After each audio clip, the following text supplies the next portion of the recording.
Séance de formation App Synergy numéro 2. Trigger et ordre d'exécution.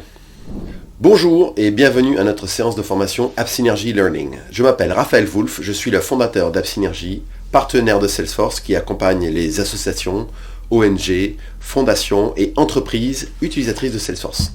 Et ce depuis 10 ans.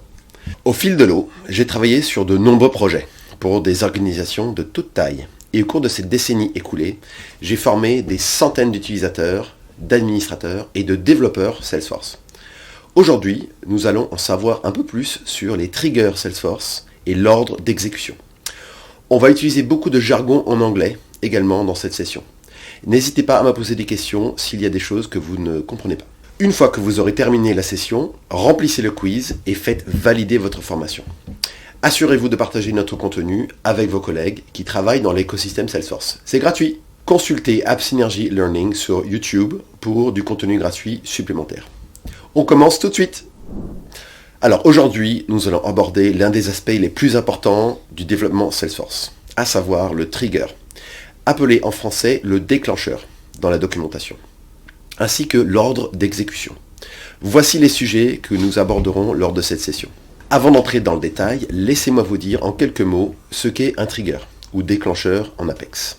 Chaque fois qu'un enregistrement est inséré, chaque fois qu'un événement de base de données se produit, un platform event en anglais, ou chaque fois que nous voulons automatiser ce qui arrive à un ensemble d'enregistrements et que nous utilisons Salesforce Développement à la place de la configuration, nous écrivons des triggers. Il existe deux types de triggers. Premièrement, le trigger qui s'exécute avant que l'événement ne se produise. C'est le before trigger. Deuxièmement, un trigger qui s'exécute après que l'événement se produise. C'est le after trigger. Et il existe un ordre d'exécution défini pour les triggers. Il est essentiel de comprendre dans quel ordre les triggers sont effectués. Assurez-vous d'apprendre par cœur pour ne pas l'oublier dans tous les cas.